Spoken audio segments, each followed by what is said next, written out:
تھوڑی دیر کے لیے کوئی عورت اپنے نقلی ناخن لگا کے، یعنی ناخن بڑے کرے اور نقلی پلکیں لگا کے اپنی پلکوں کو بڑا کرے، یہ ناجائز ہے۔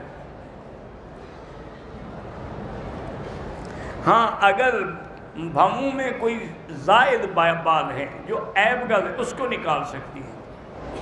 اصل میں مشکل یہ ہو گئی ہے میرے عزیز کہ لڑکیاں ہوں یا لڑکے، سب یورپ کی نئی تہذیب کے دیوانے ہو گئے ہیں۔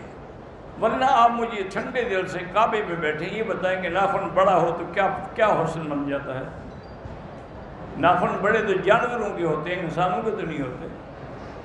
تو اس میں حسن کون سا ہے کہ آدمی خود بخود انسانی ناخن کے ساتھ جانوروں والے ناخن لگائے؟ اچھا اگر کسی کی پلکیں چھوٹی ہیں تو کیا فرق پڑتا ہے؟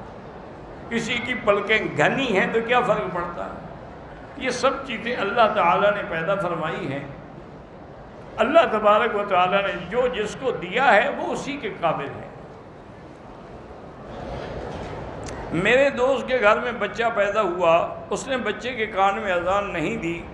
کیا جب بچہ پیدا کان میں اذان دینا سنت ہے؟ نہیں دی تو اللہ ہدایت دے۔ کہتے ہیں کہ فجر کے بعد جو سو جاتا ہے اس کے رزق میں کمی ہوتی ہے۔ یہ لوگوں کے گھڑے ہوئے مسائل ہیں، اس کا شریعت سے کوئی تعلق نہیں۔ ایک آدمی کی ساری رات ڈیوٹی ہے، تو نماز پڑھ کے نہیں سوئے گا تو کیا کرے گا؟ بہرحال جس آدمی نے اپنی حاملہ عورت کو طلاق دی ہے، مسئلہ یہی ہے کہ طلاق ہو گئی۔ یہ الگ بات ہے کہ ایسی حالت میں طلاق دینا گناہ ہے، وہ گناہ گار تو ہوگا، لیکن طلاق جو ہے وہ تو ہو جائے گی۔ اور 3 طلاقیں ایک دفعہ دی وہ 3 ہی شمار ہوں گی۔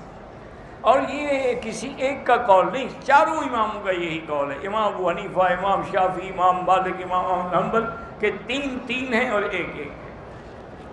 بعض علماء اہل حدیث نے 3 کو ایک وقت میں 1 کہا ہے، لیکن جمہور امت کے نزدیک 3 ہے۔ بیوی اگر بیمار ہو تو فیملی پلاننگ تو نہیں ہو سکتی، لیکن کچھ عرصے کے لیے وقفہ کر سکتے ہیں، 1-2 سال کے لیے۔ ایک ہوتا ہے کہ نعوذ باللہ اس کا یوٹرس ہی ریموو کر دو، آئندہ بچے دانی نہ رہے، تو وہ ناجائز ہے۔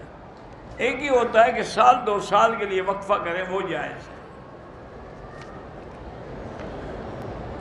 میں نے 3 عمرے کر لیے ہیں، مزید عمرے بہتر ہیں یا طواف بہتر ہے؟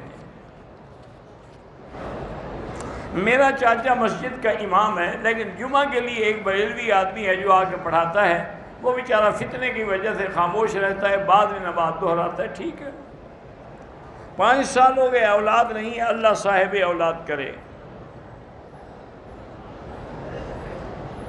کوئی عورت اپنے خاوند سے چھپ کر کسی سے بات کرے غیر مرد سے، فون پر یا واٹس ایپ پہ، یہ بالکل ناجائز ہے، خیانت ہے۔ جب بچہ پیدا ہوتا ہے اس کے کان میں اذان کیوں دی جاتی ہے؟ تاکہ اس کو اللہ کی بڑائی کا احساس ہو جائے، کہ سب سے پہلے اس کے کان میں اللہ اکبر، اللہ کا نام پڑھے۔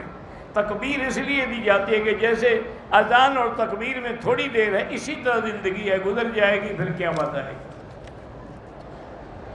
نماز کے بعد دعا کرنے کا حدیث میں حکم ہے کہ ہر فرض نماز کے بعد دبر الصلوات المکتوبہ جو دعائیں ہیں وہ اللہ پاک قبول فرماتے ہیں۔